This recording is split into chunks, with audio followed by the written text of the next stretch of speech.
Welcome to the We Talk Health Podcast, the official podcast for West Tennessee Healthcare. Please be advised that this podcast is not intended to replace any medical advice. Always follow your medical professional's advice and direction. Nothing said in this podcast is intended to supersede or supplement the direction of your medical caretakers. If you have any questions, please reach out to us at wetalkhealthpodcast@gmail.com, and we will do our best to answer any questions you may have. Welcome to another episode of We Talk Health. My name is Will Kwasigroh, and joining me today in the studio is Scott Sweat. He is an RN and a structural heart coordinator for the West Tennessee Heart and Vascular Center. Scott, how are you? I'm doing great. Thanks, Will. Thanks for coming in. We're certainly glad to have you today, and we're very glad to be talking about the TAVR program, or the TAVR procedure. Now, before we dive into that, I want to ask you a little bit about you. So just tell me a little bit about yourself, what your role is at the Heart and Vascular Center, and we'll kind of go from there. Sure, thanks. I've had the privilege of being a nurse for about 15 years now, and been in the Heart and Vascular Center since 2012. Awesome. What is your role at the Heart and Vascular Center? So I'm the coordinator for the program. Okay. So when a patient is referred with severe aortic stenosis, I jump in and help behind the scenes navigate their workup, patient education and teaching, and see them from our first introduction all the way to a year after their procedure. Okay, so a second ago you said a term that I'd never heard before, aortic. Sure. What was it again? Aortic stenosis. Stenosis. What is that? So inside our heart, there's 4 functioning heart valves, valves that open and close with every beat of the heart. And for many, many years now, those have been able to be surgically repaired through different procedures by a cardiothoracic surgeon. Okay. The industry developed a less invasive method of replacing at least one of those valves, and that is the aortic valve can now be replaced minimally invasive. Less surgery time, faster recovery. Okay. And so you mentioned the aortic stenosis. Over time, some patients will develop calcium, and it will build up on the heart valve and will reduce its ability to open as large as it should. Okay. Patients may be told by their physicians that they've got a heart murmur. It can actually be listened to with a stethoscope. Sometimes you can even hear it without a stethoscope. But that restriction or aortic stenosis causes some very challenging symptoms to develop in the patient. Okay. So I guess that's where the TAVR could come into play. So can you tell me what TAVR is? Is that an acronym for something? What is it? Sure, it sure is. TAVR stands for Transcatheter Aortic Valve Replacement. Okay. And some physicians, cardiologists may refer to it as TAVI, T-A-V-I, okay. Transcatheter Aortic Valve Insertion. Because unlike traditional aortic valve surgery, which involves removing the old valve, we're actually implanting a new valve, leaving the old valve in place. When the new valve is implanted through transcatheter methods, this TAVR, the old valve stands up and is lifted up out of the way, and the new valve is implanted in there. Okay. So is this procedure considered an open heart surgery, or is it something to where you can make an incision in a leg or somewhere else in the body and insert it that way? So the outcome is the same in terms of the functionality of the valve. Okay. But no, it's not open heart surgery. Open heart, as we traditionally refer to it, is where the heart is temporarily stopped and lung bypass machines and other machines do the work of the heart, while the physician, the cardiothoracic surgeon, actually goes in and removes the old valve and surgically sews in a new valve. Gotcha. That's manufactured. This method, the transcatheter meaning a long, thin delivery device, can go in through minimally invasive small holes, usually in the groin. Okay. But we can also implant in under the collarbone area, in the neck, through the side of the ribs. There's a lot of options for going in with a smaller entrance. Now, when we talk about transcatheter devices or tools, that's almost like a heart cath. Oh, okay. I see. In terms of the tool.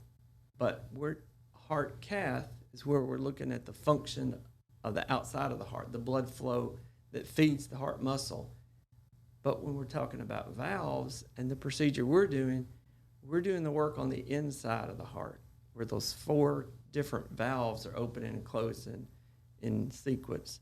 Okay. A second ago, you mentioned you can insert the body in several different locations, whether it's the neck or under the collarbone or the groin. What determines where you insert? Sure. Through this workup, there's a lot of tests that are performed, Mm-hmm. from echoes, which are looking at the heart function, to heart caths, Okay. which we want to make sure that there are not blockages feeding the artery. There's carotid ultrasound that we need to look at, pulmonary function test, chest x-rays, EKGs, and then the test, the CTA, is a CT resolution x-ray that gives us all the anatomy inside the chest cavity. So it lets us see all the arteries and the possibilities to go up. And then it also let us look at the heart as it's beating Mm-hmm. and determine the size of that valve that failed. Oh, wow. Okay. So using all those images, then we can sit down as a group of physicians with multidisciplinary. So we've got cardiologists, cardiothoracic surgeons, and sit down and pour over all these images and determine what type valve is needed, what size, the right approach. We'll start trying to go up through the femoral arteries in the groin area, and then we'll go from there if that's not a viable option for going up. So how long has the Heart and Vascular Center been doing this procedure? So it's been dreamed for years, and finally, as industry allowed, in the United States, it was started in 2010 after having a lot of trials in Europe, Mm-hmm. and then into the United States commercially in 2011, Okay. and then we started our program in 2012, having performed, as of today, over 400 of these. I was going to ask how procedures. many. That's great. So you guys are certainly well versed in this procedure, and it's not just one person making a decision. It's a group of physicians and providers Exactly. sitting down and deciding what's best for every single patient. Yes. That's amazing. And that adds to the length of workup for a patient. Traditional open heart surgery, once some of the tests are in line, it can be typically scheduled within a couple of weeks Mm-hmm. because patients are typically stable, although they have developed increased shortness of breath, more weakness, more fatigue, maybe what we call congestive heart failure symptoms. Mm-hmm. But still, these patients are typically stable enough that we have time to work them up very thoroughly and schedule it out in advance. I see. Okay. This procedure is very specialized, and we only use a very specialized operating room that was built for this program, which gives us the latest technology and tools. Because if you can imagine, we're doing everything through small incisions. This is not robotic surgery, but we might think of it as robotic in the fact that we're doing everything from outside the body. That's honestly really impressive that is now available for patients to utilize. I don't know, 50 years ago that would have just remained a dream, and now that it's an option, I think it's really great. Exactly. Because most of the patients we're treating would have no other option Mm-hmm. because they couldn't tolerate what we consider that traditional open heart surgery. It would be too much for them. Yeah, This is the viable option that's extended the life of a lot of patients. that's amazing. So speaking of those patients, who is eligible for this procedure? Sure. So typically the workup would start maybe with a primary care physician identifying that heart murmur we talked about. Okay. They could be referred to, or maybe they were first seen at a cardiologist that was already following them for other conditions. Okay. So that physician, the cardiologist or primary care, would do additional tests, determine that it is truly severe aortic stenosis, and then would be referred to one of our 3 cardiothoracic surgeons. Those CV cardiothoracic surgeons will sit down with the patient, look over the findings, do an assessment, and then they will determine what's the best route for this patient. Okay. Because it still could be that traditional surgery is best for them. That's still a well-known with years of clinical findings, and it may present the best outcome for them. Or they may go and be referred to the TAVR team. Mm-hmm. At that point, they would go see one of our implanting cardiologists, and upon meeting with them, that would basically complete the workup. Okay. And it would be back in the team's hands to review everything, make a clinical decision, and then I would get in touch with them and we would talk about options for surgery and dates. Okay. So let's say I'm a patient. I've been through all of this, and it is the day of my surgery to have the TAVR implanted. What does that look like for me? What are the steps that I'll be going through that day? Well, hopefully you'll be at ease because we will spend a massive amount of time talking with you and Sure. your family and getting you prepared. In fact, the implanting cardiologist and I will meet with you the week before in person Okay. at the hospital, where we'll do some of the typical last tests, blood work, urine work, chest x-ray. Mm-hmm. So we want to make sure that you're tuned up and everything will run smoothly for surgery, which will be the following week. Okay. So what are some of the risks that are associated with the TAVR procedure? So that's something we want everyone to realize. If you can imagine, if we're inside your heart through these remote catheters that can be referred to as a TAVR procedure, and that's not to be downplayed at all, because there's risk for death, Mm-hmm. there's risk for stroke, because we're inside dealing with a valve and your anatomy that's got calcium that's built up in it over time. Not to be confused with cholesterol. Okay. This is calcium deposits. Arteries, which are high blood flow vessels within the body, we're traveling through those. So there's risk for bleeding complications there. There's the use of dye, which helps illuminate when we shoot x-rays. The Mm-hmm. dye that's released in the bloodstream lets us see the anatomy. Well, the kidneys don't take too kindly to a lot of dye use. Mm-hmm. So we use as little as we have to, but it's necessary. Okay. So sometimes there's risk to kidney. And then finally, there's a risk for heart rhythm problems because there's all kind of nerve endings Mm-hmm. inside the heart. And in this area where we're implanting a new valve, those nerve endings can get bruised and either temporarily cause the heart to beat too slow, or it could become permanent. Mm-hmm. And therefore, we would require the use of a permanent pacemaker to be implanted, Okay. which is much less invasive than the TAVR procedure that we're talking about. Gotcha. Okay. So it's easy to be alarmed at all the risks that are involved. Sure. But what we need everyone to realize is when you're diagnosed with severe aortic stenosis, you've got that heart murmur that the doctors will tell you about, and you start feeling these symptoms. When they start coming on, if this valve is not replaced, if we don't put a new valve in there, less than half of the patients will even make it to their second year. Oh, wow. So it's necessary risk. Absolutely. So how long does a surgery typically take? So that's a great question. We'll start to finish, we like to say 3 hours, Okay. but that's truly start to finish. That's the time when the patient's separated from their family. They go back and meet our anesthesiologist. They get special lines that are placed for the administering of anesthesia. They get rolled back to the OR, Mm-hmm.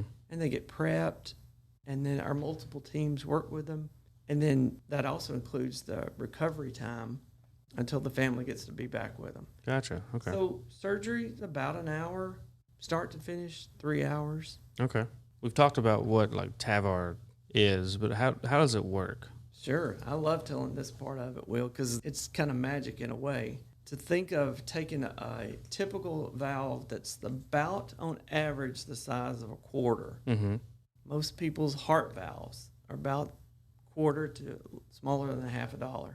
And then being able to implant that through a hole that's smaller than the end of the cap on a pin, which if you look it up, it's 5 millimeters. We need a 5 millimeter entrance to put a 26 to 29 millimeter heart valve through.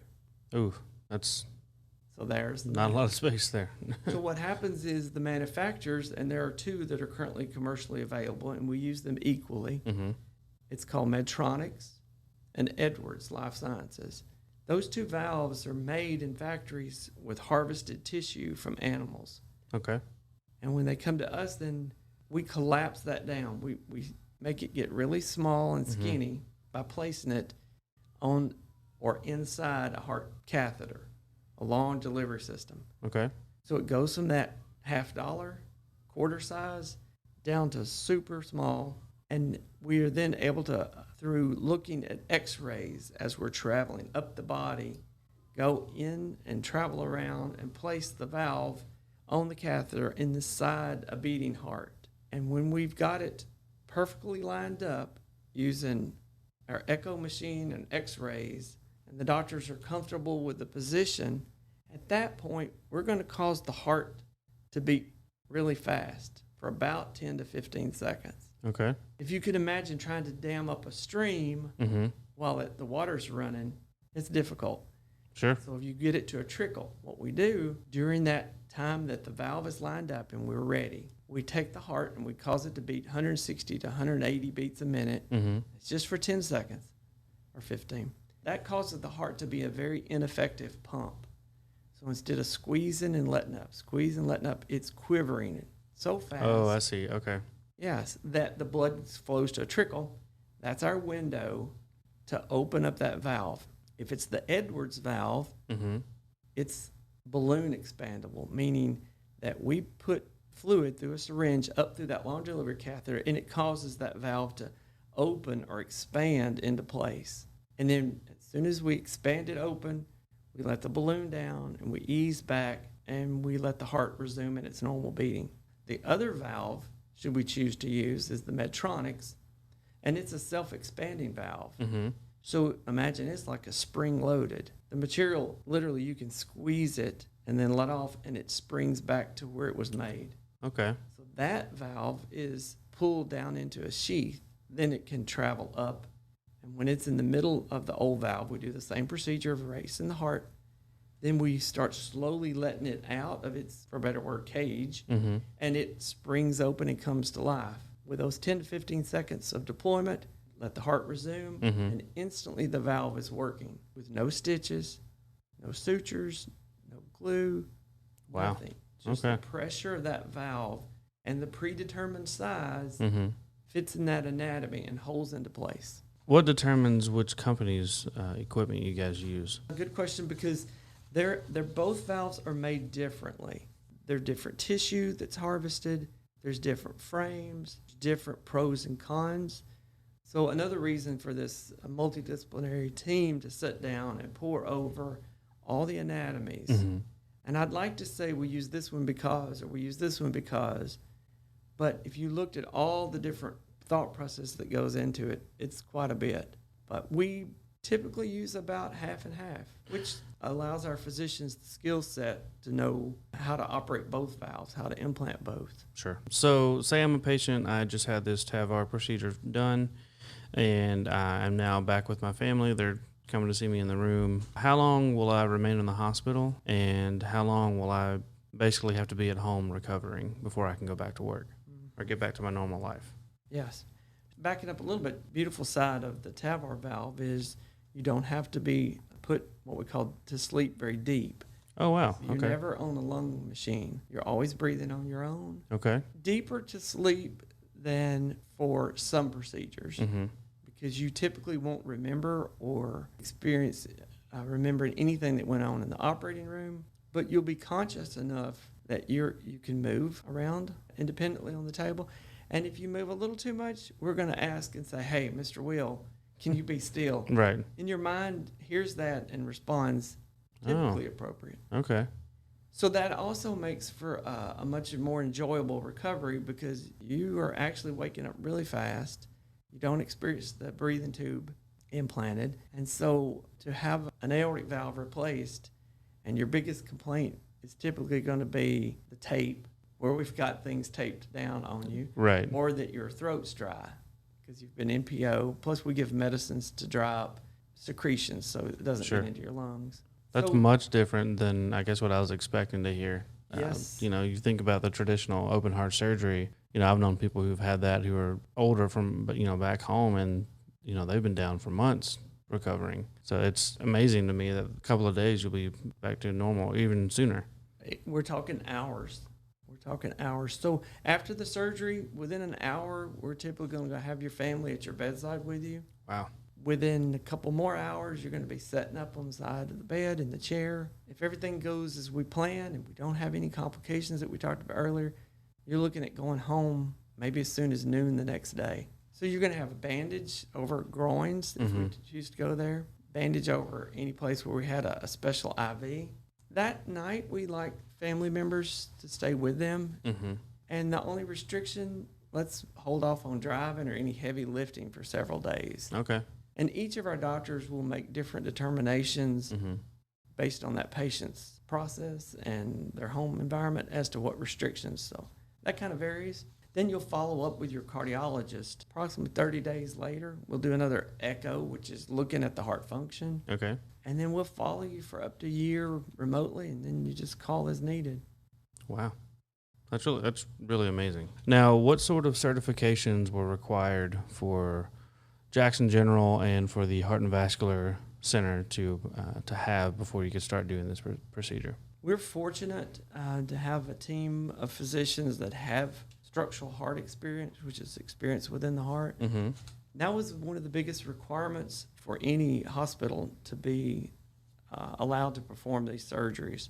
That's the hospital itself. Then for each physician, they have to be trained in delivering these devices, not only through their education, but then each company, Medtronic and Edwards, has their own training centers that we've gone to, or they've brought such training material to us, and those physicians have been trained on it. Then they're proctored, which is watched by very experienced physicians that are brought in, and they stand over and they watch. And then once they're released, at that point, it's just continuing education. So for us, we're over 400 implants, and there are just recently some new certifications that hospitals can apply for, because this whole industry is relatively new. And we were one of the first centers to go for and get recognized as a TAVR or Transcatheter Valve Certification hospital. Wow. That's by the American College of Cardiology. In fact, we were the very first hospital in the state of Tennessee to receive this recognition. Oh, wow. In November of 2020. So if someone out there is listening and they are experiencing some heart issues and they think they might need the TAVR procedure done, who would they give a phone call to? Any patient that's having heart symptoms need to be under the care of a physician, whether it's their primary care or if they're already under the care of a cardiologist. But likely their primary care doctor is going to get them in with a cardiologist. Okay. That's where the workup really begins. The diagnosis, the test, and as we talked earlier, then from there, they'll travel the pathway of being worked up. So that physician will contact cardiothoracic surgeon office for an appointment. This is not something to be taken lightly, but it truly is a disease that's slow in progression typically. So if your physician says, I hear something, and then they test and they see something, it is reasonable that they may say, we're going to watch it for now. Okay. Because we only replace this valve when it's severe, when there's symptoms and everything meets the criteria for severe aortic stenosis. Gotcha. Well, Scott, this has been very informative. I had no idea that this was a possibility for our patients here in West Tennessee in the Jackson area and beyond. So thank you so much for coming in today. This has been, like I said, very awesome to learn. And this has been another episode of We Talk Health.